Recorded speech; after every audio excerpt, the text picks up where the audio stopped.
Upper Division Series of the day, the third series overall. You're watching Dream League Season 15, powered by Intel, and it's Upper Division of the Western European DPC League. Of course, we're gonna have OG taking on Hellbear Smashers. I am joined on the desk by BSJ and Cap, and we're gonna try to quickly break this game down because the game is right around the corner, so don't go anywhere. There is not another break after this before the game starts, so that should be telling you enough about how close the game actually is. I want to know what you guys' initial thoughts are. Are you okay? I don't know. I was just copying whatever Brian was doing. He came down. He was sitting up real straight. I'm like, okay, I gotta work on my... That's good posture. I'm saying I gotta work on my posture. Gamers I've have been doing good a little posture. of this today, so I gotta... Yeah. I went a little bit lower intentionally, so now I feel like I kind of stretch. So it's been helping my posture. Talk to me about OG's performance so far. It's Disappointing. Really? Why? You go first, then I'll follow that up. Okay, so pretty much like as an example, I put them at the very top for my predictions. I expected either Nigma or OG to come out in this second season of DPC and just be swinging. I expected one of those teams to basically be able to take the top dog away from Secret. It looks like maybe Alliance is actually the team to do that, but basically I think the second season was rife for a shakeup, and one of those two teams, I mean, they're TI caliber teams, right? They're teams that literally have won the international. I expected them to be able to come into this second season. People like to say like, oh, they only show up at TI or whatever. Well, to get to TI, there's only one. They need to do well here, yeah. right? So I feel like in many ways they have to be in TI form right now. I'll be a bit biased here. Okay. I'm kind of rooting against OG because I'm the kind of guy who, if I play Dota 3 days a week, we were discussing this, I'm just not going to play nearly as well. And it would bother me if Anna just came back after like a year and just started dumping on people. That would bother me. So they're back to what they used to look like in terms of their style, in terms of the flair. And you're bothered by them being so good. And I'm bothered if they were to just come back and it looked the exact same. Like if it was just as clean as it was at TI, it was like just the perfection in terms of like I understand that. You know, like when somebody's too good looking, too successful, you too get annoyed, funny, you're like, jealous. You gotta be a psychopath or something, like, dude. Like there's gotta be something wrong with you. Like why is Anna allowed to do that? I can feel that. I can feel that. A lot of people say maybe Thompson just got lucky. I believe he is going to talk to us about luck and how things are not luck, how it's also just skill. Let's see what he has to say. Look how tanky he doesn't care. He just stands there. No problem. Goes right back in again. He's gonna heal up thanks to that Inks Glove. He chases on Nico, baby. Rolling on through here. His socks on a cataclysm comes in hot. Nico, baby falls. And now F4. I started playing Dota first time when I was 8 years old. I mean, it's been, what, 15 years since I played first time, but back then I didn't really play it much, just like try it here and there. But since then it's been there. Of course, there's a lot more to it than just suddenly getting into OG and getting lucky. I mean, of course, there's luck involved. The fact that it happened and stuff, but of course, there's a lot of hard work and dedication and never giving up. Then you need a little bit of luck. Limp hops back out, trying to just get some more damage down. Hanskin falling the Limp. He needs some help, and I don't think he's going to get it as it's a double kill now. It's pretty big in Finland, I guess. Like, not so much Dota, but I think like CSGO, I guess, like there's quite a bit of pro CSGO players. And I mean, yes, they retired Dota, but there's still Matu. And then there's this decent talent in Finland, like even in Dota, but I'm hoping we get like another another breakthrough at some point. I do a lot of sauna, yes. When I'm in Finland, yes. Events, sometimes I got once a day, but usually it's like 2-3 times per week. But yeah, I love sauna. It's the best. All right, great to get to know Thompson a little bit more. We are also on the other side, on the Hellbear Smashers. We're going to get to know Gilgear a little bit more. And here's something about meatballs. Still hit by the telekinesis inside. He's like, oh God. I didn't.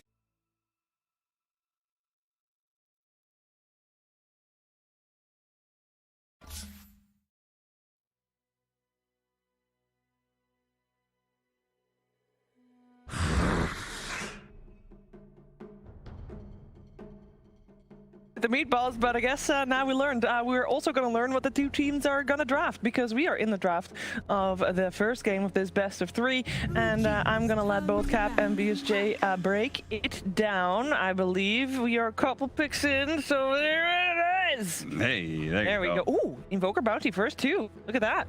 This is a Hellbear Smashers draft. I've never seen one. Stormer special. Yeah. And Sniping Courier special. Yeah, and the game where they picked Invoker first, and when they played against Team Secret, that was the game that they won. They ended up losing 2-1, but the one game that they did win, it was that first phase pick Invoker. Feels like with a combination of stacking that you can do, sometimes very often for yourself as a mid laner, the less rotations that are happening. There's not these like constant 4 positions roaming into your lane. And then the access to having these early bottles, these early water runes, bounty runes, etc. There's so much forgiveness in the mid lane that you can just pick up Storm Spirit, Beastmaster, Invoker, Puck. I feel like you can literally pick up anything if you've played 500 plus games on it. Yeah. Like, it's just at the end of the day, it's going to get a game. Heroes like TA may be a bit different just because they have very specific hard counters. But Invoker, it's like, yeah, there's some heroes that are harder to cast spells on, like the Jugs of the world, the Pucks of the world. They can use a spell that dodges your spells, but they don't like ruin his game. You know, he's gonna have a game. Last time we saw him, I doubted his ability to play Quas Wex because I'd never seen it across like all the games he'd ever picked Invoker. He always played the Quas Exhort, but he's clearly capable of doing that. That's what they beat Seeker with. So they've got some flexibility in this. It's not a flex pick in terms of roles, but it is a flex pick in regards to the role he's going to play on the team. When it comes to scaling and pace and all that kind of stuff. Like a Quas Wex build, we could see them pick up something like a Faceless Void, and they just like, okay, let's just alacrity this guy, or maybe we just go and get ourselves a lot of damage with an Exort Invoker. Bounty Hunter, I waffle back and forth on. Maybe it's just my experience playing him, but it's like, I feel so good in winning games. Like, you just rack up the golds nonstop. You're picking on couriers. You're breaking smokes. Like, the enemy team just feels like they can't do anything when you are winning on a bounty hunter. They don't have, so many of their comeback plays are just ruined by your It costs them more to kill you than it does that they get from killing you. Yeah. The detection and all the, like, they have to find 3 heroes to get you, especially after you get the shard. Yeah. But if you lose your lanes and you're on the losing side of things, well, bounty hunter doesn't usually give you anything that actually allows you to win team fights, right? Like, most of what he attributes into team fights is information and items, right? Yeah. Like, he's getting so much extra gold, and everybody's getting extra gold, that you have items to be able to help you. You have a solar crest when they only have a medallion, as an example. But so yeah, I kind of waffle back and forth. I feel like it's very important to win at least one of your lanes, if not 2, with the bounty hunter. Yeah, he seems like a hero that's very niche in that regard, not because because he is so polarizing in regards to his performance, but also it just takes very specific scenarios that enable him. I think most notably an offlaner that is independent. Timber's already getting banned out. He's like the #1 for me. Maybe a Centaur, something like that, where, okay, you've got your level 3 or 4. I'm going to leave you alone and go pick on the enemy's off lane and help my carry out, or snipe some couriers in the mid lane, something like that. Because in lane, he's kind of underwhelming. You know, if I'm like a carry laning against a 4-position bounty hunter, other than yoinking me a little bit, he doesn't really do much. So they banned away the Medusa, and we already saw the Invoker plus Faceless Void. The other combo we've seen Hellbear Smashers run with the Invoker is Wraith King, which I'm already looking at OG is a very burst-heavy lineup. Yeah. Their first 2 picks. Is this a core bounty? It's looking like it. Yeah, because a 5 bounty is kind of bad, right? Yeah, but is the 5 Shaman bad? Because so far it's been Gilgir playing it, but I guess Gilgir also plays the Shaman, but I guess also Tofu plays the Shaman. I got to play a Poverty Shaman because I don't know how to play the hero in this patch, and playing against Pug, you just die. Especially not knowing like what the off lane is exactly. Like already deciding both your supports does feel a little weird. Yeah. Especially if they are potentially weak laning supports against whatever is picked up. So offlane Alk is still a thing in EU. I had it on my team yesterday. I mean, did it win? That was the game that we were down by, 5k gold at 10 minutes. So it was not a good lane. Okay. Not a good laning stage. But we did win. Okay. So I'm assuming their 4th pick is either going to be Gyro or Monkey King. Those are the only 2 reasonable picks. Unless their other option is just go Oracle. Yeah. And make this a carry Alk. I'd say those are really the only 3, maybe a Baden, I guess. The 2 The save 5s. support, yeah. Yeah, the 2 save 5s or the 2 carries that get acceptors fed to them. So if you do Misery Bounty Hunter here and make that a core, then you could still get Ancient Apparition, right? Yeah, But you could. But would then you your pick it draft, now? like Your draft AA would plus sorry, yeah. what? Yeah. It's a little forced, I think. Kinda have. I would actually be upset if they had picked AA. I think they'd be like they'd be outdrafting themselves. Yeah, I mean Puck would own that game. Yeah, I think Monkey King has to be the pick here. If they plan to move Alchemist to the off lane. Looks like a 5 bounty or a 5 shaman. I would assume it's 5 bounty because shaman axe sounds a lot stronger than bounty axe. Yeah, Axe right now is a pretty formidable offliner, just because he gets the battle hunger early on, and you just throw it on the opposing support, and your 4 position battles them. They can't do anything about it. They have to retreat because they're naturally taking more damage because of battle hunger, and then very quickly the lane becomes 2v1, where the enemy support can't. He feels like he can't do anything, and then just together you harass the carry. Axe used to have bad base stats. If you compare him to like a year and a half ago, he had like 5 less damage and 20 less move speed. And we saw with Death Prophet last patch what happens when you just give hero base stats, and that's kind of what Axe has done for him. Now, I am not a huge fan of this unless this is like a support Alk, meaning like if it's an offlane Alk with the sole purpose of feeding an Axe to somebody. I don't like Slark with it because Axe does not enable Slark to farm faster. It makes him a stronger fighter, which is great and all, but pretty much every carry in the game with a free Axe can fight. So I usually prefer the ones that accelerate their carry to get more and more items. So I don't know. I think Slark's nice against Bounty Shaman. It's not amazing against Axe because the call is not purgeable by Dark Pact. Yeah, if anything, if he catches you right as you pop Dark Pact, farming a creep wave or something, he catches you with a Blink Blade Mail, then you're gonna... It's gone a bit better because they gave Slark the level 15 lifesteal talent, so you take that every time you're against Axe, then you also build SNY, which jams up the lifesteal talent, gives you some status resistance. In the past, there was absolutely no play. Slark was hard countered by Axe. Now it's kind of like whoever's ahead really is fine. Well, for Hellbear Smashers, this is also probably quite the question mark because all 4 heroes on the side of OG, they have not played yet this season. So there's not a lot of information to go off of, considering maybe, I guess, well, with Anna back, it changes up your heroes as well. This is the perfect type of game for Slark, now that I think about it. Slark hates 5-manning. He hates it. He never wants to be in team fights like all these games we've been seeing so far, where it's just straight up balling down lanes at 9 minutes into the games. There is absolutely 0 team fight on like both these teams.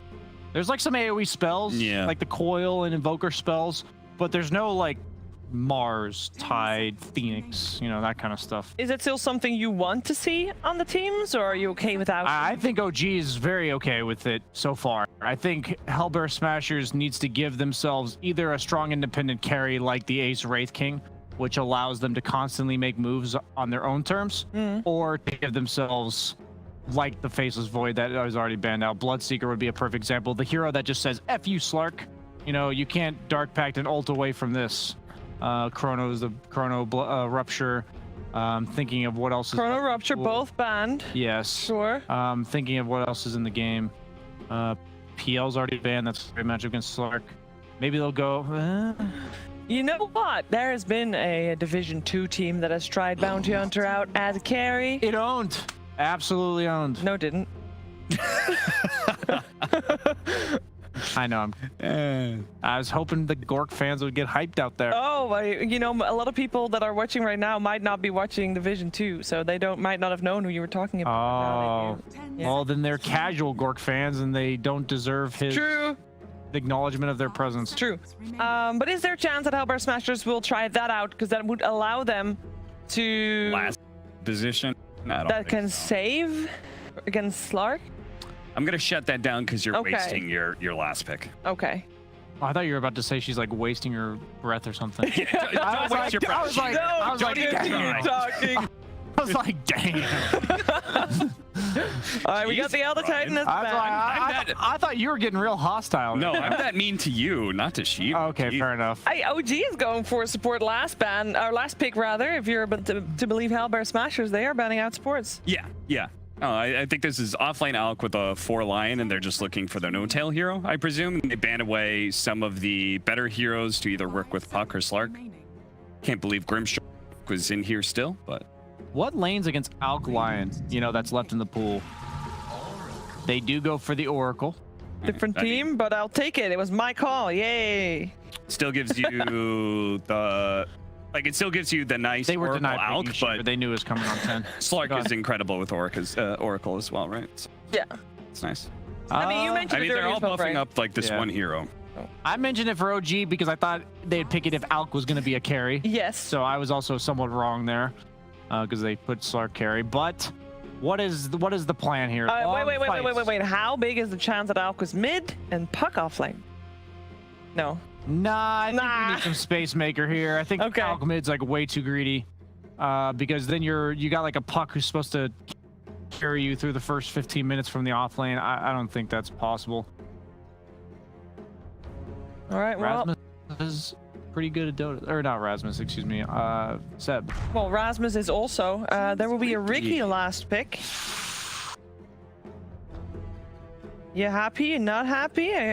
Some silence The and problem I have question with marks? Ricky here is I feel like in the safe lane, like Alk's a weak laner, right? He can be punished. I feel like he's gonna lay down acid spray, and there's nothing Bounty Hunter and Ricky can do about that. Yeah. Like they're just gonna impale the Ricky if he ever tries to go on the Alk, and so that means this Alk's gonna get a really early Ag Scepter, then he's gonna get the Solar Crest, and he's gonna get the Ag Shard, and I think Slark can 1v5 this game when given those items. Yeah, the thing about this match for Riki is that they can go both ways. So you need to start with having a strong laning phase, and I'm just not sure if he's actually going to be able to have that because they're weird Bounty Hunter and Shadow Shaman support combo. Because I assume this Bounty Hunter is going to be with the Riki. Yeah, momentum Think game, and I think so. they're gonna get that Alk Ags at like 12 minutes, and OG's just gonna take it from there.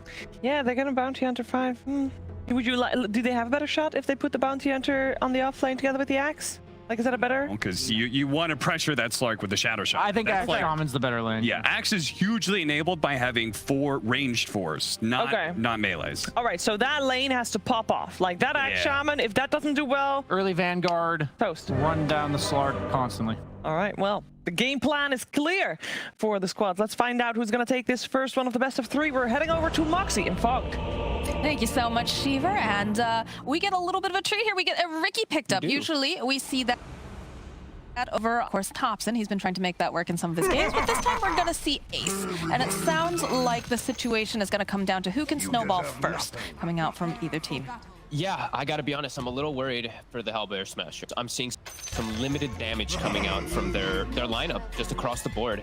If you just look at what the heroes, how the heroes are gonna be able to scale, Ricky takes a long time to get online to be really dishing out that damage. Stormstormer has actually kind of changed it up. In his past, he's only gone Exort.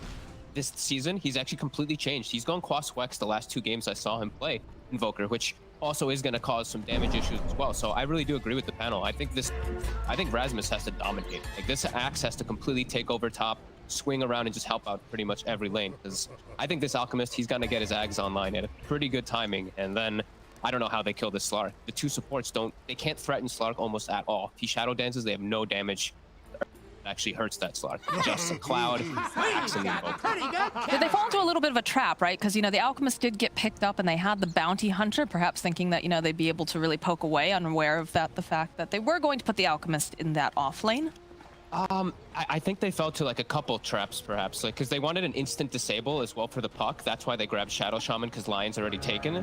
However, they just revealed their two supports, right? The Bounty and the Shadow Shaman, which just opened up the draft. I feel like for OG to go for a hero like Slark, that if I was playing Slark and you see Shadow Shaman Bounty supports, you have no care in this game at all. They have no ground target spells that can actually bother you. Track, you dispel. If the Shaman gets a jump on you, sure, it can get a little annoying, but for the most part, Slark should be able to see the Shaman coming. Right, so it's all about Rasmus and his positioning and the initiation coming out for the side of Hellbear Smashers. But I think, good positioning in the past, right? We've seen him play quite a bit of Enigma in the past DPC season as well. It always seems like he was in the right place, right time.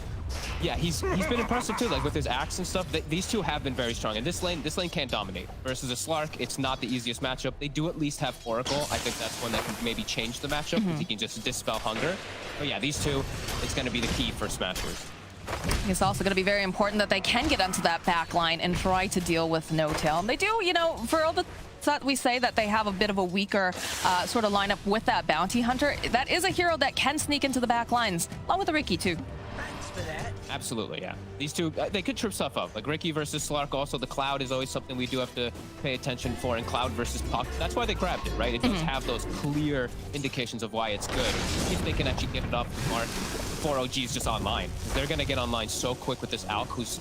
It looks like he's going to have a pretty free lane. It's double melee. They can't actually slow down an Alchemist. And you can see the amount of damage that Tofu was already taken just from approaching that creep wave and trying to put out the harass. So it's going to be a little bit rough here coming out for the side of Hellbears. But OG probably going to have themselves a very nice time down in the bottom lane. Yeah, and it's like, honestly, Bounty and Ricky as melee heroes, they're quite good versus Acid Spray, but they're melee heroes, so it's going to be painful anyway. Even though they are like 7 armor heroes, they don't get hurt as much from the reduction. They're melee, and there's a Lion behind. He just uses it that much stronger. Mid, just a little. Watching a bit of trades here. Yeah, casual tornado tossed out. How active are we going to see Stormstormer? Because in the past, we've seen him be pretty, I don't want to say sedentary, but he doesn't really move around that much. Does he have to be more active now with the way that this patch is working? Yeah, and I think that's why we're seeing him transition to Quaswex. That last season, he only went Exort. I think his whole career, he's really mostly played Exort in like 90% of the games. I think, yeah, it's because of that reasoning that he's going to have to make much more moves around the map. And I feel like, you have to versus Puck. This is not an easy lane for an Invoker. Nothing personal. And it's definitely one of the heroes that, the Puck Dream Call does have a very low cooldown. He's going to be very active. And if he gets any sort of rune of opportunity, he is going to be making rotations and causing problems. But Stormstormer will rotate and pick up the water runes here. Puck does have his bottle as well, but already gotten all those water runes.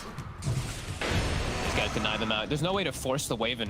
There's an Invoker always, so you just see like Topson, he's just pushing the wave in onto him. Invoker has to use Tornado to secure those range creeps, otherwise he's going to get them denied. It's a tough matchup, just always. Well, he's trying his best here right now. Currently, Puck's sitting at 15-3, and the Invoker 11-2. And Tofu has to be careful. He's taking a lot of harass here, but he is, of course, making a little bit of space for Ace to be able to approach the creep wave, because this is rough down here. Yeah, it is. At least he's getting a little bit of farm. He's getting all these wand charges on the Ricky. He's not getting pressured himself, but he's not slowing down Alchemist. Whenever you see that offlane Alchemist, if you're not killing him, that means you're heavily losing the efficiency game. They're just getting way more gold on the map than you are, just even off of this early start. I mean, I suppose on the flip side, right, so the Alchemist is having a great time in his lane, but also, up here in the top lane, Rasmus is getting his CS. He seems to be doing fairly well. Is that enough to kind of offset, or is it just because it's an Alchemist by nature? He is, of course, going to, accelerate faster, that it's still a really big problem here. They need to get some kills up top, and they will now find a grab at least onto No-Tail. Don't have the follow-up call, but they do have some... They might be able to. Can they get the deny now? Dilger will secure the first blood.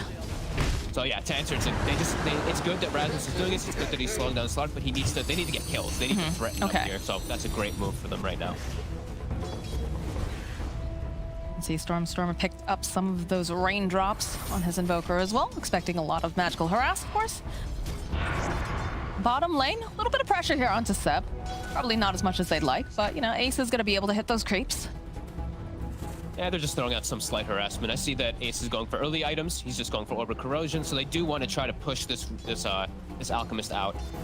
pretty soon. They don't want him just be sitting down here. I'm checking to see if there's any stacks at the ready. I thought maybe Saksa would have been backing up to do that, but not just yet. We have one stack over on the side of Hellbears. Yeah. That one over there, it's already been cleared out, but you know, that's still very helpful for Rasmus. Bottom lane, a couple trades, a couple little hits here. Again, no hard committals just yet. Everybody seems to want to just sit back and ensure that they can get their farm on. Rasmus is starting to get to the point where he really wants to bully as much as possible. Vanguard's almost out. So Vanguard, and then I feel like maybe even like cut creep waves, start just really looking to pressure, take power as best as possible. You need to get an advantage in this game pretty early on. You don't want this Alchemist Slark just starting to do Alchemist things. So even if it's an off-lane Alchemist, it's a different type of Alchemist game. I know the whole Cinderin saying, but Sure. Yeah. steps up a bit far. Just a little bit here. They should be able to get the taunt off, and that's another kill that they will collect here in the top lane. They're doing exactly what you said that they needed to do, but 7 the bottom lane, taking a lot of harass. Saksa also having some difficulties here. They should be able to clean up. Maybe one more hit trick straight come out. Oh, no, he's going to be able to survive. He's got a salve as well. Wow, that was so close. A nice aggressive move though for the two of them. They just walk up and start hitting. Whenever the lion walks away, they start hitting that Alchemist. Same thing top, we see that opportunity taken. And yeah, Vanguard is online. So Rasmus, he's pretty safe up here now. He probably can't die to the two of them almost at all. So should maybe even open up the map for Gilgir to start looking for these runes and not let Thompson get every single one of them. You have quite a And he few will get top. denies over on Thompson, but with this Invis rune, perhaps they can make something up. They do have the sentry over up on the high ground to the side, but Yeah, he's level 2 shackles. Not a point in the hex just yet, but if he's able to at least connect with the shackle, that could have gotten a kill onto Thompson. But yeah, he's gonna go back up and maybe look for on here. do they have the amount of damage necessary? They do have that Invis. Comes out from Rasmus, saw not him, quite though. able to grab. Yeah, they do did have off the sentry, so sentry off the side. I'll play probably more careful then because of that. Yeah, you can see him kind Notel's of. also, he's swinging also around mid. I think he's probably expecting the shaman either mid or top, so he's just playing between the two a little bit here. Yeah, look at this. They immediately realize, okay, they knew that we were coming. We have to take these down now. Great D-ward. Rasmus getting some great tower damage, also applying pressure to Ana. This is a good start for them. They got to keep looking to get... I want them to like really push forward to get this top tower so they can force the Slark out of lane. Because Rasmus, what he ideally wants to do is you get this top tower and then you swing and make a rotation in mid, and you can try to at least pressure the mid tower too to open up the map for yourself so your Bounty, your Ricky can all get all the information they want. They're going to get a snipe on the courier here. Very nice. So that's got to feel nice going over for Gilgir. My question to you is, how important is it that they get this Blink Dagger online? Right? We've got the Vanguard already online, but we do need some sort of initiation. We need to jump onto the Slark, right? Yeah, it's huge. He definitely needs to get like Boots Blink as fast as possible this game. This is a good rotation here coming out from Stormstormer. We talked about slowing down this Alchemist. They should be able to do it. Ace gets himself that kill. Prolong the inevitable. Great early movement coming out from Stormstormer. Yeah, just move around as much as possible, especially when they're not setting up the push mid. He doesn't have to worry about actually losing the tower probably either, because there's no catapult or anything at this time period. Runes, Gilgir again checking it. Use the Hex, picks it up. It's the Arcane Rune. Thompson would have liked that, but of course Notail is nearby, so they'll be able to root hold into place. Saksa going down the bottom lane, but it looks like they should be able to eventually click down Gilgir. So this rotation from Stormstormer though, netting 2 kills, and they only get the 1 trade up top here on OG. This is good moves from Smashers. This is the plays that they need to be making. Can they keep up the momentum, though, is the real question. That really is going to be it. That's why we see like, Rasmus has to. I'm gonna keep checking to see if they have more stacks for this axe just to get him that early blink dagger. They do have 1, but I want to see like either applying pressure on top or just getting that blink early as possible for Rasmus to look for constant kills. I mean, he's definitely, look at these spins. Oof. He's definitely putting the pressure down. That's exactly what we want to be seeing. OG, though, making just a couple more stacks over here. The chip vest also getting found is always very, very nice for these melee cores to pick up. And the shovel nice, as well that's for an alchemist. I mean, that's pretty nice. Shovel for alchemist with an oracle on your team. The dream. Some nice free mangoes, salves, etc. Component number 1 probably finished up very soon for the alchemist, and they're making an aggressive move. Yeah, they smoked up for this. They'll find Seb hidden over in the jungle. They're just going to burn out all of the mana, get a couple clicks off. They've got those shackles in place. And yeah, he's pretty tanky, but at the end of the day, he will eventually fall. Going over to Gilgir. Love it. Great move. With that ward that they placed from earlier from Gilger, they immediately make the heads up swing, and they're even going to get a fast D ward. That was just placed out from OG. That always feels bad as a support when your wards immediately get ripped down, but they do have a smoke coming out now from the side of OG. There's a lot of pressure being placed over here on Ana in this top lane, so they're hoping perhaps they can get the jump. Tofu off on the side. Careful to not stand together for the coil. These two cores on Smashers right now. They do spot out Tofu here on the side, so should be able to go burst him down. It's a nice quick pick up here for Thompson as they keep looking. They do manage the coil and it lands over onto 2. They'll be able to burn down Gilger. And you do have the Ricky here over on the side. Razmus gets a nice coil off. He needs a little bit more damage to finish them off, though. They'll use the Oracle Ultimate to try to keep Thompson alive, but No Tail will eventually fall. The Smashers are just running after them here. Rasmus still trying to get his hands over here on Seb with Ace right behind him. The backstrats they go and they immediately just place him right underneath them. Now the follow-up with the Impale. Hop forward here coming out from Ana. Can they take down Ace? Yes, they can. As now Rasmus, he's hexed up. He was hoping he could find something else. Stormstormer's here though, so is Tofu. They've got the track off. They can spot Ana over here on the side. Do they try to make the play? They're going to try with the EMP Tornado. Another hit, down will go Ana. More teleports coming out. They're still wanting to skirmish here. Filling Thompson bottle so he can keep his presence up top. Rasmus. The track. Tanky. Ace gets the hex off immediately. Follow with the shackles. Good hit here from Sax to just buy them a little bit more time. Save Thompson. No Tail's healing him up over on the back lines. I love the 5v5s in the top lane. It's my favorite part of Dota. And it just keeps happening too, you know? They just won't stop. So they've got those Serpent Wards down over on the tower. They've got plenty of tracks out. They're going to try to purge it off. Follow it up though with another Tornado EMP. Earth Spike landing over onto 2. Nice play here by Saxa. Buys them a little bit of time to run away, but Tofu still finds himself Thompson over here. He should be able to just orb away. But the aggression now is so real coming out from the side of Hellbear Smashers, and it's exactly what you want to see. Absolutely, just bringing the fight to them. Rasmus almost has Blink done now off of this.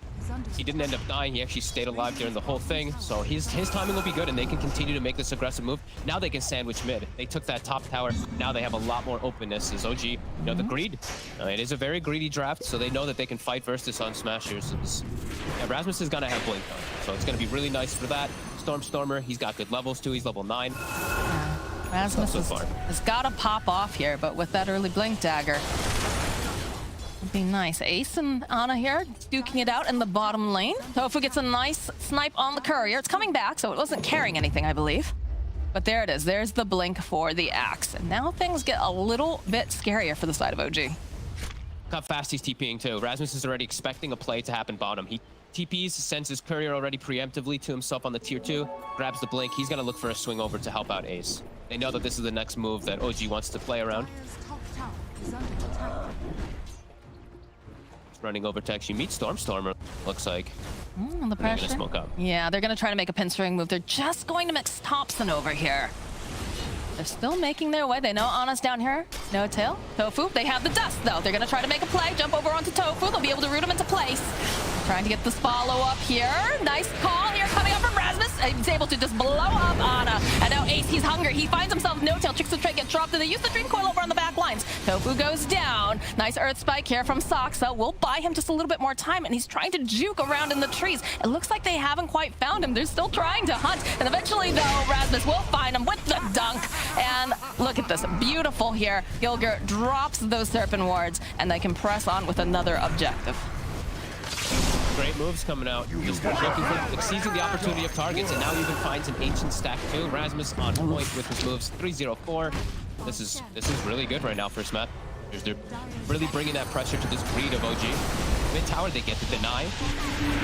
Thompson gonna be able to make it out here though. He does have the Waning Rift. He's all tracked up though. They've got a lot of damage here. I'm not sure if he's gonna make it out alive. Does have that other orb though. Looks like he's going to be able to survive. Oh, never mind. Rasmus from behind enemy lines.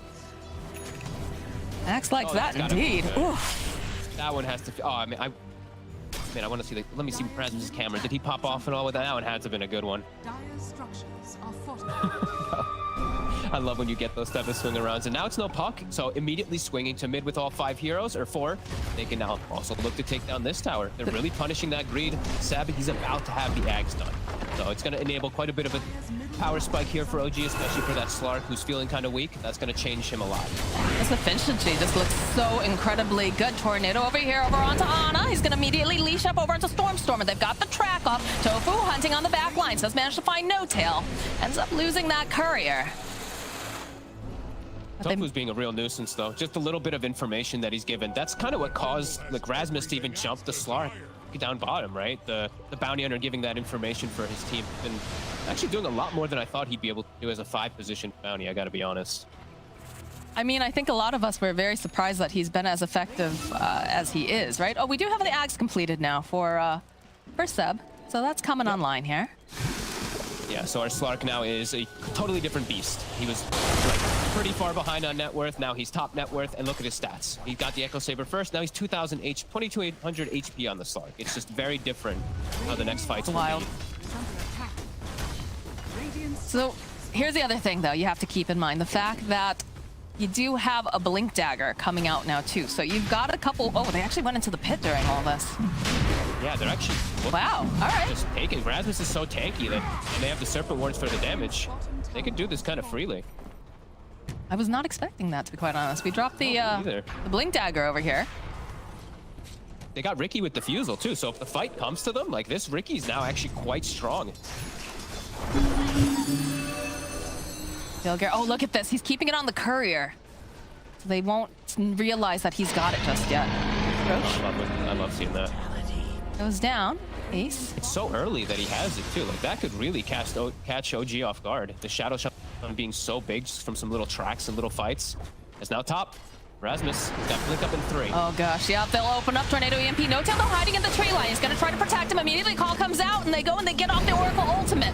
Got plenty of damage here. The sides though, Ricky jumping onto the back lines. They're trying to keep the Oracle alive. They do manage to follow up with a beautiful Dream Coil. The Aegis does expire. Seb joining in with everyone else here, but he has to be careful. They'll follow up. The finger comes out. Down goes Ace, and the pounce is out here from Ana as he's just forcing his way through here over to Stormstorm, but they don't quite have that detection over on the side though. You can see Rasmus doing whatever he can. Does manage to get the kill over onto No Tail. They're still chasing after Stormstormer. They haven't quite managed to get their hands on him though. They have the vision. Eventually the orb will collect. Saksa ticking down over here to the battle. Hunger eventually falls. Rasmus though, he's trying. He's got that blade mail. He's giving the spins out. Seb making his way over here. The pounds forward again coming out. And Rasmus, he's just surviving for so long. Eventually though, they finally managed to take him out. Oh man, and we see the real play, the real display of the power of the Slark with all those bonus stuff. Tofu? Seb? Tofu? He's got him. I can't believe he stuck around. You know there's a bounty hunter in this game. The 5-position bounty kills the 3-position alchemist. I don't think he does. Ooh, pounce again. Gilgear turns around. He's gonna just try to buy a little bit of time, waiting for the rest of his team to show up. Not gonna be able to really do anything more than that, but he does survive.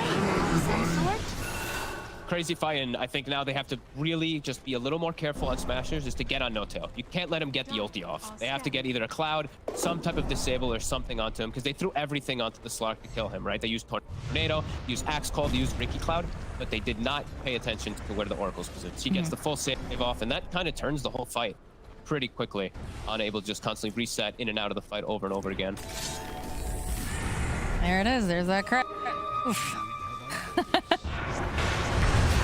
Another fight breaking out as they do manage to find the Oracle. This time they're going to take them out first. There's the Hex, the track, everything over here as they shackle this out right into place. The leap forward though coming from Ana, and they have a nice Dream Coil as well, but he's taking so much damage. Skilker does eventually fall. They have a Hex up over onto the back lines. This line swirling around in place though as Rasmus following up. Can they get the final hit off? Yes, they will.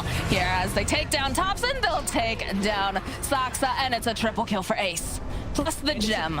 The gem, like, No Tail had a gem on him. They just went out and killed him with like 2-3 swings and they get a gem.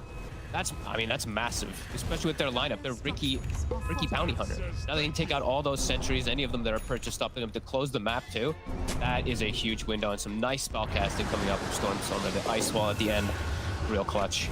I mean, it's one of those situations where this hurts so badly now that they lost this, because yes, they want to keep tabs over on Tofu. They want to be able to, you know, get some of those D wards, but now they've already got so much vision on the side of Hellbear Masters, just in the fact that they do have, you know, a Ricky, you do have a bounty hunter, and now they're ripping down all of the vision that you placed too.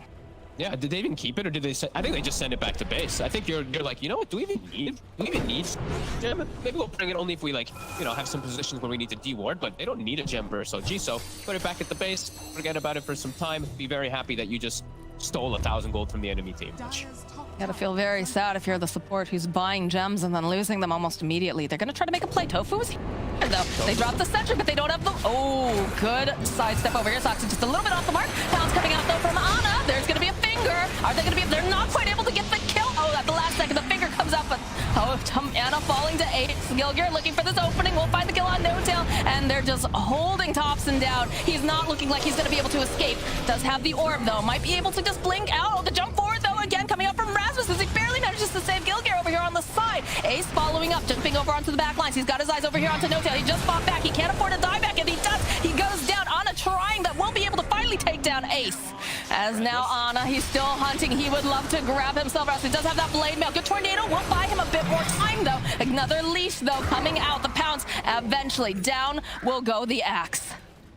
Oh man, long duration fight for the Slark ends up being too successful. Look at his essence shift. Oh my god. 34. 402 bonus agility. And he also, it was like 2 different timings that ended up happening there. He got the SNY, he got the lifesteal talent. He actually doesn't worry too much about that blade mail axe calling him, which if he didn't have either one of those, perhaps they actually can clean up that Slark, but he resets. No Tail buys back to save him again, and he's able to just overall win the fight because of that. He's getting stacks and Thompson. That's the E-blade, but Thompson will orb away. The rest of the team hot on his heels now. These two are being quite a bit of a nuisance. Thompson and Ana they're just living too long inside of the fights. Like, Thompson got so many spells off inside that fight too, because they were focused so much on killing the Slark. I think he got like 5 or 6 different orbs and waiting rift combos. It is a bit difficult for them to solve the problem of the 2 elusive carries on OG. I mean, that's just the nature of this sort of thing, right? Is the fact that they can just pop in, poke, back out, go back in. And again, the longer the fight goes, the happier Ana is on the Slark. This gives him more and more essence shifts to just work with here. Yeah, the Invoker spells just start, they really just start going on cooldown. Like, Stormstormer actually threw out like his entire kit. His Deafening Blast Disarm was sick. He's actually defending his teammates really nicely with it. But yeah, these long fights, the Slark is always going to just thrive the most. Especially, like I said, getting that lifesteal talent. Now he's got an ulti up to 3,000 health Slark. It's getting quite problematic. And a lot of it comes down to just getting that initiation and trying to burst him. And they had some success earlier, but it, like you said, getting more and more difficult now. Top tower, though, getting pressured. Rasmus realizing that no one's going to be coming here to help defend, so he's going to run forward, take a little bit of the tower, and punch it. But Radiant's bottom tower is under attack. Still so close. It's gonna be so much up to like you were saying, like, it's really gonna be if they can explode a target first or not, if they can get on this Oracle. No-Tail's been a real nuisance. They gotta get on him. They have to disable him. They can't let him get his ultis off if Rasmus is getting these calls off. The pressure, fall though immediately here. Big old meatball coming through. Seven's just dead. That's a very fast hit and run coming out here from the side of the Hellbear Smashers. Ace. I love it. Ooh. I love aggressive 4-staff plays. Sleeping Gilgir dart. just blink 4-staffs the Alchemist out of the base so they can get that Hex when he's kind of on low ground. They're not looking to let up here at all. Rasmus going very far forward. Looking to tank up any of the spells they want to throw at them. Ace sitting back, waiting patiently. Couple hits here. Do get the Dream Coil. And it's going to snap. 4-staff forward, though. Buy them a bit more time. And, of course, Stormstorm will be able to go invis here. Sleeping Dart lands over onto the Slark. Take a little nap now, Fishy.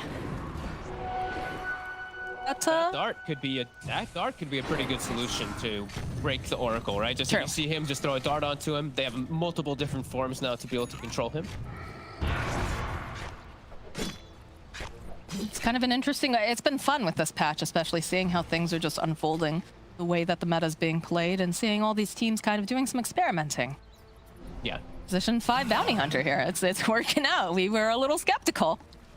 We've done full circle, right? We were seeing Alchemist 3 position last season, and then people just stopped doing it. Now it's back. You know, we're just going to be bringing back some things that were It's old as new. The factory elk. Bodhi Pixel's favorite version of playing this hero, it seems. Owen and Slack somehow just always find some weird stuff. They're having Invis? fun. Oh, no, Oh. He is spotted, though. He knows he's spotted, too. Can they make a play here, though, is the question. Thus, Smashers want to get the wraparound. They have to get some type of vision on the map. Right now, they don't really have anything. So they don't know where the Oracle is. They have to keep tabs with where he is. Saksa, he's got Blink. So now he's got an easier way to get into the fights, too. He's been struggling quite a bit on this line, 0, 5, and 5. Dire are scared. it is very hard to play this game as a lion, but Seb charging up. Going in. It's not going to find anyone. Tofu throwing out the track. Immediately, Stormstormer following up is going to get pounced over on the back lines, but the jump into the back lines as well coming out here from the side of Hellbears. Can they do anything here?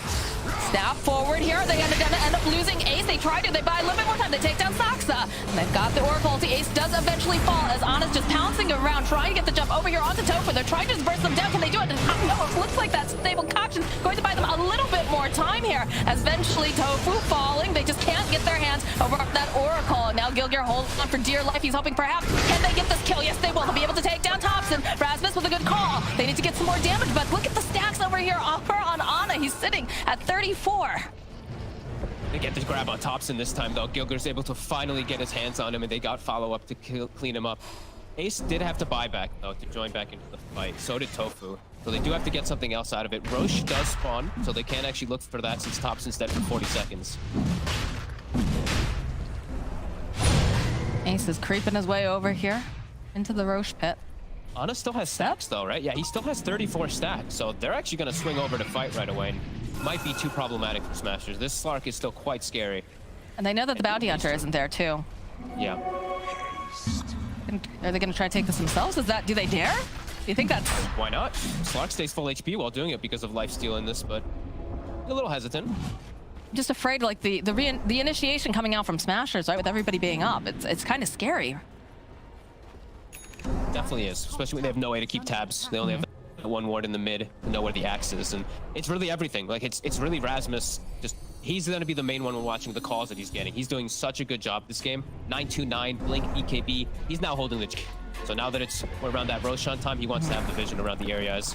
Oh, the jump forward immediately over to Gilgir. Just going to try to blow him up, and they can't do it quite fast enough. Oh, never mind. They can. Rasmus just a little bit too late there with the blink forward. And he getting tossed out. Ana wants this kill. They get the track off, though, up here onto Slark. Immediately going to purge it off. Buyback coming out now from Gilgir. As OG takes over the triangle. Gilgir sitting on the low ground.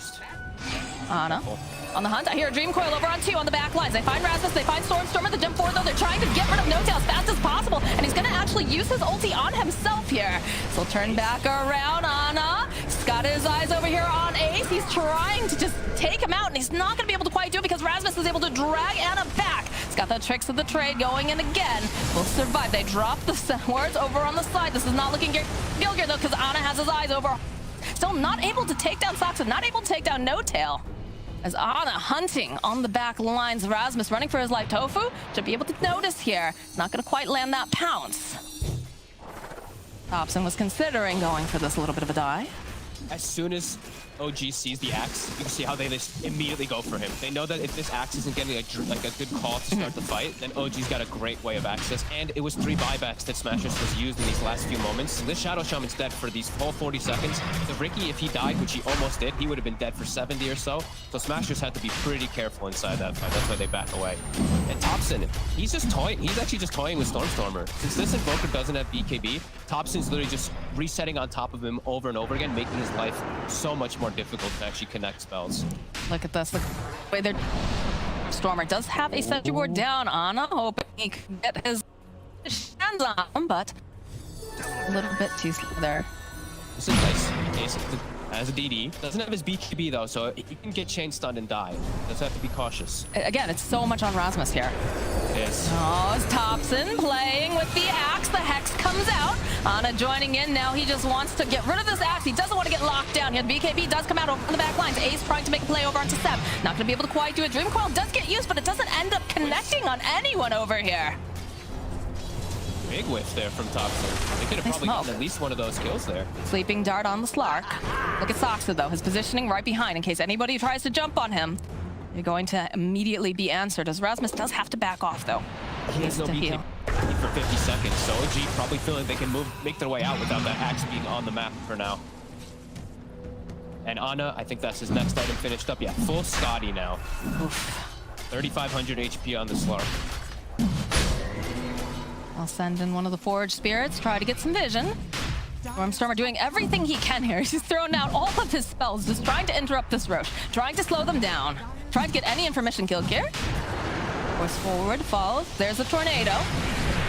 Ana's still very, very healthy though inside this pit. They go and they drop the Serpent Wards too. Okay. Maybe a bit premature here, because now they're, it's gonna sit back. Ana just farming up. Still down. Rasmus can't go for 8 seconds. He knows this too. They do get a nice wraparound tofu, but now he's spotted.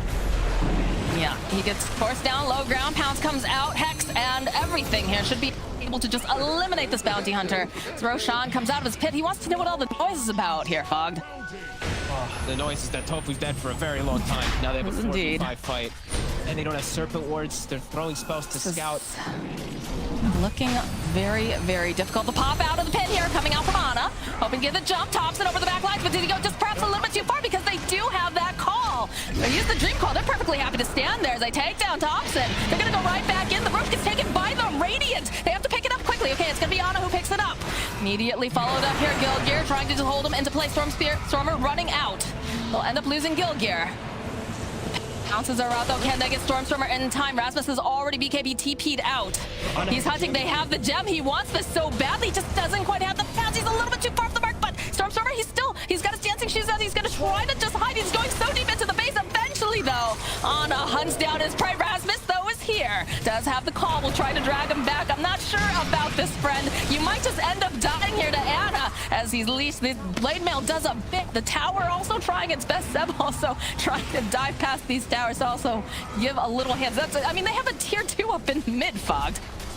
Just accumulating stacks. That's what he'd tell you. He knows it's not a risk. All these heroes, they did use buyback earlier, so he knew he could go for these type of dive plays. And oh man, it's just a tough fight for Smashers to really get into at all. When they have to throw all these spells just to scout out the health of the Roche, and then they get jumped on initially themselves, and the Axe has to wait for BKB. It's awkward. It really is for Smashers. As Thompson, he dies, but it's almost like he kind of baited them over there a little bit to finish off that Roche. Made a little bit of space again. They do have the gem over here on the Slark. Blade Mail from Rasmus. The force board with the Hex. He's gonna throw out one of those big old sun strikes. It barely does anything though, sidestepping around this tornado. Ace trying to find the angle. Can't quite figure out how to get in there. Does have the alacrity. They're waiting for Rasmus to get another jump off. More tracks being placed. No tail. They have their eyes on him. And just traps being thrown out for days. Yeah, they're trying. It's hard. Sleeping Dart. Gonna heal up Slark. Wait patiently, and it's gonna hop into the back tree line here. Gets spotted here by the Forge Spirits.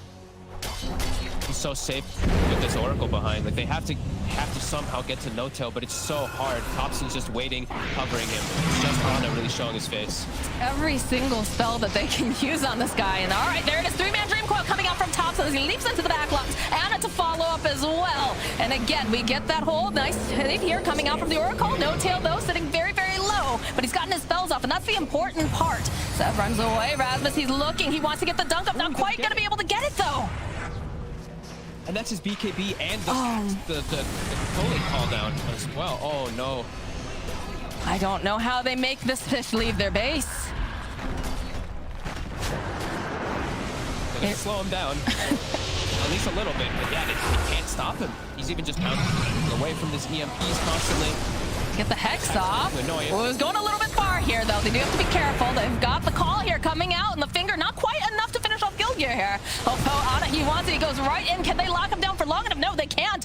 Again, that fountain diving coming out from the side of OG. He is separated from the rest of the team, but he will be back in a flash because he's right over here on the back lines. I hear a call going out. Cataclysm comes through. Soxa goes down. They finally get their hands on No-Tail. They'll finally get that kill, but now they have to force out the rest of them, and it's just looking so difficult. The Bounty Hunter now going to buy back. Rasmus getting another call, drawing back here over onto Ana, over on the back line, so they do manage to go, and they'll be able to take down Ace. They don't have all that damage that they desperately need. Another pounce here from Ana is just chasing after them, still has the vision over here on Stormer. He'll back off and he'll just start hitting those buildings. Oh, Ace jumped outside trying to like quickly go for Sep, but Thompson's still, he just had Dream Coil available. They just killed him, and now Ace is gone for 80, and they really do need that Ricky damage coming into play. It can't just be the rest of them. This is likely just another Sep. I don't know how they get them to leave. Again, like we said. They killed Noto the once, and Noto just buys back and runs all the way back over. Too much for them to deal with. Stormer continuing to just throw out his spells the best that he can, trying to make something happen, trying to slow them down at all. Okay, another call here from Rasmus to drag back, but no tail. He's just always in the right position at the right time. The buybacks are coming out, though. They want to try to make something happen. This Ace is so far back over on the back lines here, and they still can't seem to kill Ana. He's over in the base. They use everything here. They finally use the Serpent Wards, just clicking away over here on the Slark, and he's still here. He's still regenning. Look at this Slark. He doesn't even care. Get up in the middle of all these guys. I like this Ricky Cloud with the Serpent Wards. He killed him. He was missing. Tired time. Thompson leaping in. It gets used. Ana's just allowed to survive and walk out. They use everything on him. Thompson is just waiting over here. Rasmus trying to time it just right. Nice waning rift. Followed up here. And again, the blade does a decent amount, so they should be able to finally get the kill over onto Thompson. But Ana has just been allowed to live forever. Aegis is about to expire. They find the kill on Saksa, but they just can't seem to get their hands on the Slark as No Tail gets left behind. He is going to have to be the sacrifice as all of the Hellbear Smashers just circle around him and finally kill him off again. Does cost another buyback, though. Ace kind of just killing his net worth to have to, because he just has to defend these racks, doesn't want to lose them, so they will have to use those buybacks. But Ana, OG, they do take the timer. You know, they know that Aegis is going to be going down. He does escape nice and safely and swing around and pick up some bounty runes for his Alchemist to get bonus gold. So Smashers, they do hold, but it's expensive. I'm just concerned that you watched this Stormer throw out literally every single spell that he possibly could in that fight. And just No Tail's positioning was so good. They have plenty of ways to buff up the Slark, right? You've got, you know, the fact that they've got the Solar Crest. You've also got a Vlad, and he's already got that lifesteal. Like, I just don't know how they kill him at this point. Like, they just, I feel like, you know, Ace, he's doing the best he can, but it's a suicide mission every time. It's literally gonna be everything, right? We're gonna have to get a call with a Cataclysm with absolutely everything thrown on while everyone else is somehow controlled. So that's gonna be a pretty tough ask for the Smash to do now at this point. This Slark is just too big. He's like 4,000 HP. Like you said, throwing everything onto him, it doesn't matter. He's able to just lifesteal through it. He has 2 different ways to protect himself with his ult and with the Depth Shroud. It's just, yeah, it's so difficult for them. You know, it was looking like so nice. The Hellbear Smashers, you saw Rasmus, he was getting those kills in lane. He was getting a fast blink online. He was making the right moves, but it just felt like once Elk picked up that Ags and handed it off over to the Slark, things just started sliding out of control. And now the second Ags will be delivered. Who's he going to give this one to? He's going to give it to Thompson. So Thompson's got this amazing Aghanims now versus these BKBs versus that Hellbear Smashers has been kind of relying on in the fights. And I believe the Alchemist also picked the Berserk Potion, so the Slark will also be able to pop off with that. I don't know if he had that before. I'm not sure. More buffs is pretty much just what it ends up being.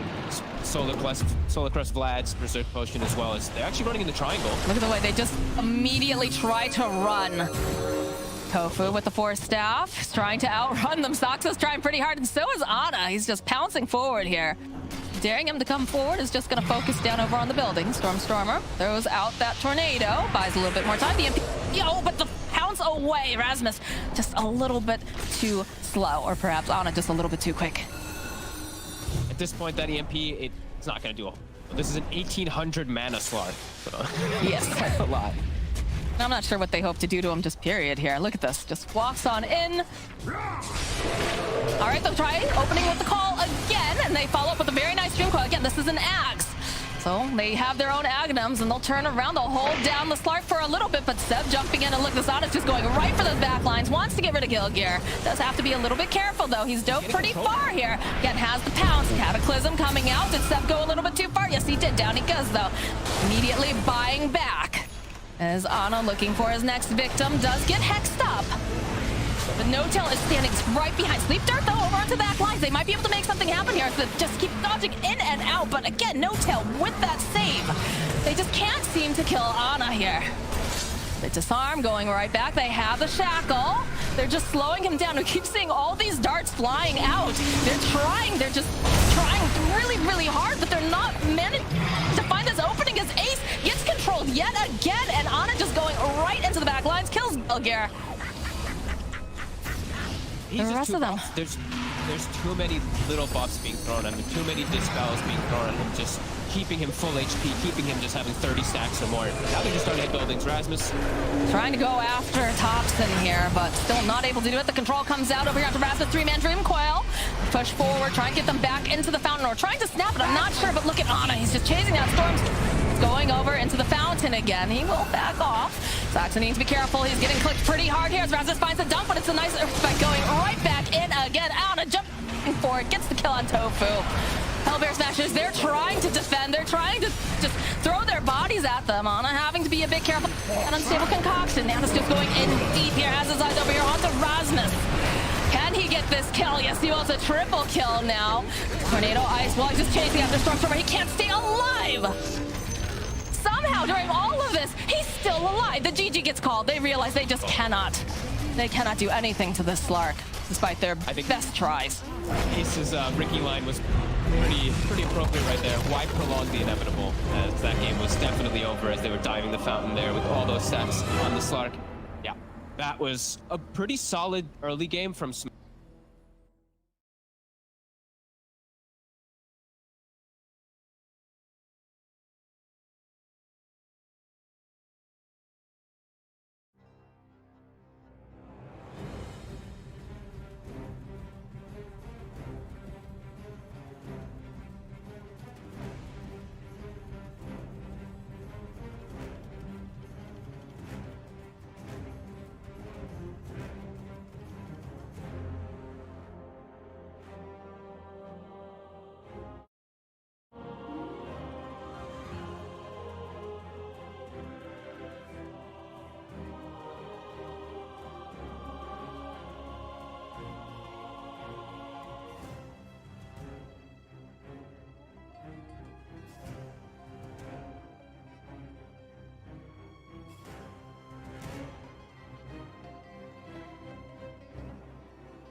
We're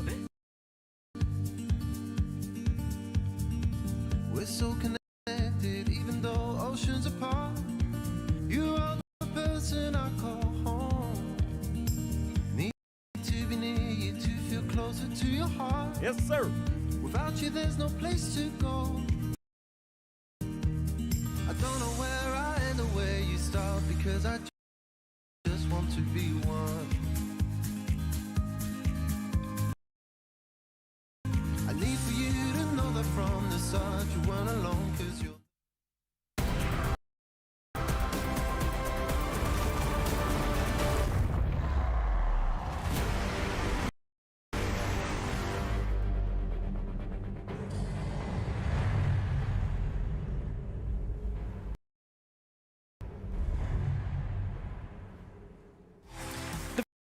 First game of this best of 3 goes the way to OG over Hellbear Smashers. You're watching Dream League Season 15 powered by Intel. This is the upper division of the Western European DPC League.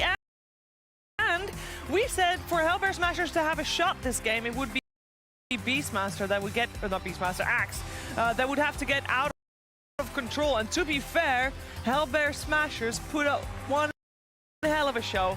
And they were almost able to get a very convincing lead, but then it all fell apart and ended in a fountain farming, stack farming Slark game for OG. They took the game. You know, Go for I'd it. say behind PL, Slark is probably the best fountain diver in the game, and it kind of speaks to their draft. One of the few heroes that can just ignore the fountain for a very long period of time. And Cap, do you know what his max stack of Essence Shift was that game? I think it was somewhere between 60 and 70. Yeah, between 68 and 70, actually. It was 69 stacks of Agi. It was quite nice. Very nice, quite a nice game for Ana. As I just want to say, besides that stupid point, that Lion found a paladin sword in the jungle at 38 minutes into the game. I don't know if you guys know, but that item drops at 27 minutes into the game, and that speaks a lot to what we just watched. Yes. Thank you, Brian. Now for the hard-hitting analysis. No, that was the hard-hitting. That's what people came here for. That's what they care about. Well, then I don't know what else to say. I've got no fluff off of that. No, seriously, Hellbear Smashers actually did a sick job. Shout out to Rasmus. That guy, he was trying so hard. Yeah. It's like, please, God, I just want to beat OG. Let me carry you guys. And he was doing that as a call, too. Like, yeah, and he was doing that every single call. He was doing the misery scream that we have several good pictures of. And they got close, but sadly, it only takes like one bad team fight against these these off-lane alchemist lineups are like really bad to lose team fights too. Yep. Especially with the Slark. Especially with the Slark that gets an Ags as the first player that gets got the Ags from Seb's Alchemist, and Purge is here to talk about the death ball of that Ags. Thanks, Shiver. Yeah, we were a little unsure how the Ags going with Slark would turn out, but what's really amazing with it is that their whole draft came together in a really nice way. Normally, Slark needs some magic immunity at some point to have some survivability, but pairing it with an Oracle support in some of these early crucial game moments where Hellbear Smashers was initiating made Slark feel like a really strong hero, because the Ags functions both now as a offensive and a defensive item effectively, because in those really bad moments, Oracle can cover those gaps. You don't need disable from something like a Diffusal Blade, but between the double pounce and the Echo Saber, it's more than enough to like stay alive in the front of your team and be basically all the things your team wants to do. The frontliner, the tower hitter, the initiator, the counter initiator. It kind of just covers a lot of bases and makes it really easy for your team to fight. So Hellbear Smashers kind of know they're a bit on the back foot as a result of this Ags on Slark. They do get some kills. They go for some pretty deep dives here, and they had a really good team fight, but the problem is that even though they got a lot of track kills here, and it looked like a really bad moment for OG, the important thing is that once all of these guys are dead, they look at the map and they're like, we got to go push out lanes now, guys. And then OG glyphs the top wave, and it basically didn't matter what they accomplished here outside of getting some nice net worth. So then it kind of just became a game where eventually OG was able to move into the Roche pit. And this is where the game really changed, because they got this eggs advantage, and with some really nice fighting here, they're able to control the Roche pit, take Roche, take Aegis, and get a shard on top of Slark, which is going to further compound how strong he is by effectively giving him a pressure orb with a second ultimate, which is a really nice advantage for him to have. He can protect his teammates, and he just got to do those crazy shenanigans in the late game. So I was a little unsure how well the Slark would work with the gifted eggs, but OG absolutely made it work despite the nerfs to Alchemist that made the hero less effective. They found something that fit their playstyle, and it gave them a pretty solid win, and off of some great place. Yeah, great place indeed. I have to talk about the Bounty Hunter because we were pretty critical about a Bounty Hunter position 5. Now, in hindsight, obviously they lost, but was it that bad? No, I don't think it was that bad. I think they were 1 or 2 engagements from snowballing that game. Ricky, pretty good hero for disabling Slark, because you have to pop. You have to buy a BKB if you want full effectiveness against the Cloud, because there's no other way to deal with it. But he didn't want to buy one, as Purge pointed out. He has the Alchemist Ags to make him tankier, the Oracle to back him up. So it definitely made Slark's job of solo carrying the game a bit more difficult, coupled with the fact that you can't purge the disarm from Invoker. So it took him a while to come online, but eventually it's just like a wall that keeps, or like a battering ram that just keeps banging against the wall and eventually breaks through. Yeah, I think the Bounty Hunter lane especially went better than I expected, just because I thought that, like, the Axe lane going well is expected because they actually built like a really strong duo. Yeah. But the Bounty Hunter being this 5 position, I wasn't really sure how they would actually be able to walk out of that laning phase feeling good, but they did well enough. And then once you do well enough, then you're getting track kills, and then everything's kind of forgiven. The sad part is ultimately, though, they're against an Alchemist, and that's more gold than track. When there's an Alchemist in the game. It's an Alchemist game. It's an Alchemist game. Great. We're going to find out if game 2 is also going to be an Alchemist game, or this time around we'll have maybe no Alchemist in the game. Maybe it's going to get bad. We'll find out after the break.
gonna be out of breath for this. Oh, hello, welcome back. We got game 2 coming. Hellbear Smashers OG Upper Division of Western European DPC League Dream League Season 15, powered by Intel. And I'm here with Cap and BSJ, and they're gonna talk Dota to us. It's gonna be nice. Sweet, sweet Very nice. Dota. Oh yeah. See, I can't go that deep. that's when we should have the soundboard. Yes, we've been telling production we need our own soundboard. We do. We would like one. Can we get one? You think they're gonna bounty hunter again? I wonder if that no applies to both. Honestly, I'm okay with them bounty hunting again if they want. I think, like we said, we doubted its laning stage, and they knew it better than we did. No. Ooh. They're pulling a page out of Liquid's book, going for the bad and less Shrek. Don't know how I feel about it. I'd really like to see a punishment coming out from OG in the mid lane from Thompson. I'm thinking Lena. I'm thinking Pugna if we're going more up a Thompson's alley. I guess this could just be a mid tiny, but once you see the enemy mid pick like this, I'd be totally down for them to swap it up a little bit and just dominate this Leshrac. I don't think this hero's first roundable, and it hasn't been punished yet in either of the 2 series we've watched. Yeah, and I think that Tiny, when you melee 4 positions, feel a lot better when you have Grimstroke 5. Yeah, you just have a easy +1 Yeah. to make stuff happen. Yeah, and some flexibility as well with that, of course. So let's see. Last time I think most of our mid-game bans or mid-phase bans, like this phase of bans, we mostly had carries targeted. I wonder if they're going to do that again. They're going to keep banning away the Medusa, because that is the, like, Hellbear Smashers, it feels like they've got just a couple of strategies that they look really good on, and the Medusa is absolutely one of them. Isn't it crazy how Dota works? That, like, I see Medusa virtually ignored by every other team in DPC, and you have to ban it against a specific team because they've made it work so well. Yeah. That's what I love about Dota. I think it's really cool that both a player and a team as a whole can be good enough on a hero that, despite, we always talk about, drafting being this big, chess match and all that sort of thing, like, individual performance still does matter. Yeah. It's like a deck building chess, because you got to have the right cards. You got to be able to play the right cards. Smashers aren't going to ban Alchemist because this time around they have less and abandoned, so they already have tower pressure and they already have damage. And damage was something that they kind of were running out of in that last game. Very good analysis, Cap. Thank you. You keep on talking about the number between 68 and 70, Brian. Do you think there will be Moxie laughed at that real hard in the back. We can hear her in the back. Do you think that an emphasis is put, like, okay, we just saw Anna play Slark, great. Do you think he'll say, you know what, I don't want to play Slark again, give me something different? Obviously, he will play something different, but is that a factor? So my prediction is Anna will be playing Spectre, which is not Slark. So I think they will be picking something. I did play with a offlane Spectre recently. Did it go Meteor? There was a European player who said, said, the only way to I make it only win with Spectre.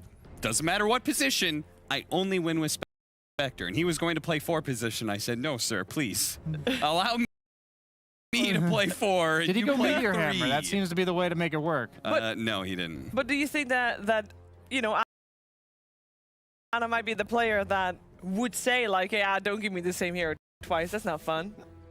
He kind of like picked Spectre all at TI8, so that's fair. The only time they actually they were first overall picking Spectre by the end of that tournament, and the only time they stopped picking it was the finals. Maybe he's gonna treat it a bit differently. I mean, this is not TI final. Yeah, since it's DPC, but this is how they get the TI. So. If it's for less money than a mill and it's not playing the same. It has to be at twice. least 200K a game that he's making from that series for him to really step it up. Okay. And bite the bullet to have to play the same hero twice in a row. Very importantly, okay, actually, philosophical question here. Okay. Yeah. Can you fountain farm? It doesn't count as fountain farming if you are outside of the fountain. No, like Monkey King ult, that's not fountain. Okay, so sniper isn't fountain farming. No, that's not. Okay, so when it comes to carries that can fountain farm. Wait. Yes. Yes, Shiva. I think if you're sniper, you get vision on the fountain. Yeah, that's what I was gonna say. Right. You still count as fountain farming because your enemies are in the fountain. That's, I think, if your enemies are dying in the fountain, then you're fountain farming no matter where you're positioned. It's just not the same though. It's not. There's no like mental damage. Yeah. You know? From an OG, it's not OG fountain farm. Like you have to also be surviving their fountain, and it's saying like if you're a sniper, you're saying that if I were to walk in there, I'd die, but I can kill you from over here. It's like if you're diving the fountain, tanking the fountain, you're literally saying there's nothing you'll ever do to survive this. So that's fountain diving. There's fountain diving and fountain farming. Okay, fine. That actually makes a okay. good You know point. what? So, This fountain is a good diving. discussion. All I right. like So this. what I'm leading to here Fountain is diving. Yes. Phantom Lancer is number 1. Okay. Yeah. At fountain diving. Yes. Slarker's number 2. Yeah. Spectre number 3. Bristleback Spectre. I'd put in Yeah. the same Black category Spectre? there Okay, because okay. you take so much damage, you just kill them with it. Anyway, there's a draft, and they did indeed switch things up, I believe, and OG now have a puck. They picked Puck in response to the Lion. Yeah, and the Wraith King is a hero that Ace really likes. He played it all their games when they played against Tundra. Obviously, 2 of those were losses, but it is definitely one of his most comfort heroes. It's a good Wraith King game. He's geared up to probably be against a 4 Tiny, which it's difficult to toss a Wraith King because of the skeletons if he ever is ready for you to do it. And then also Tiny's all about that combo, and so is Puck.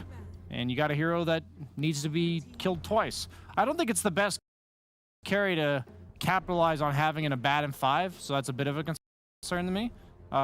You don't necessarily need the defensive tools of Abaddon, so what that means is that Tofu will most likely be playing around the Leshrac throughout the course of, I'd say until like maybe 25-30 minutes in.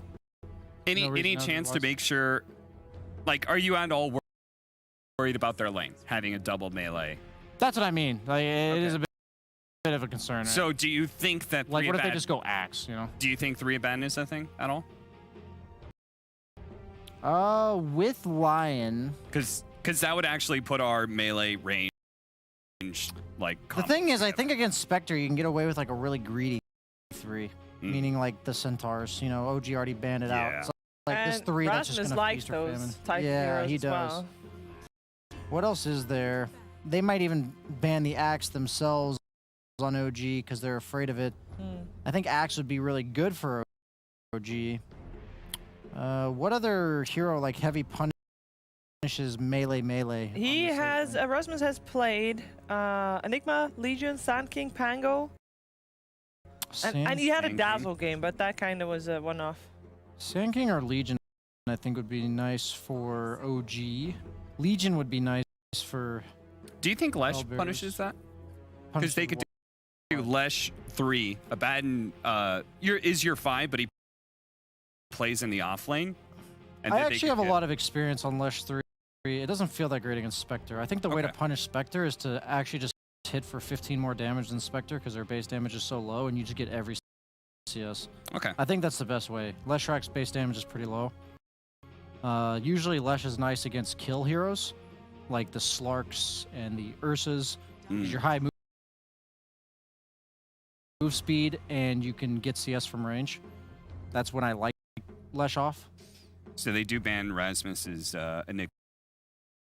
The Sand King is still there. It's one that you mentioned that I kind of like.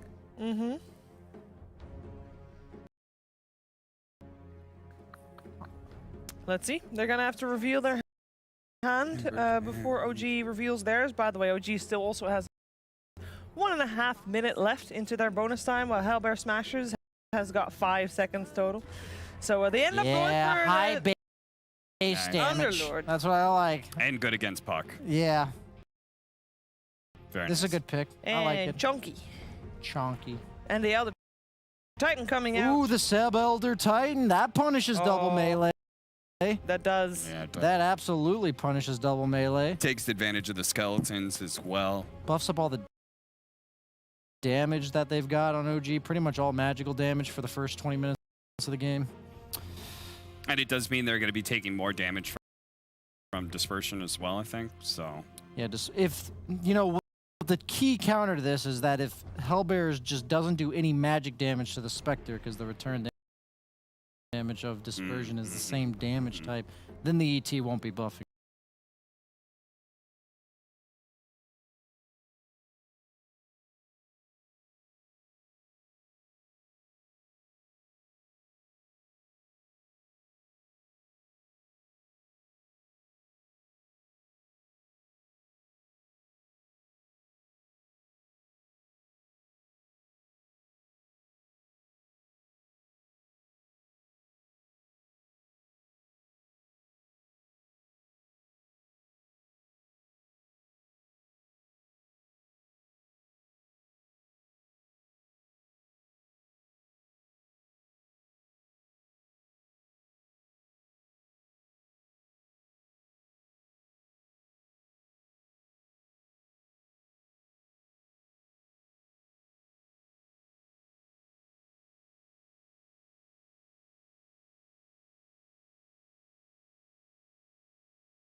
Dire's middle tower.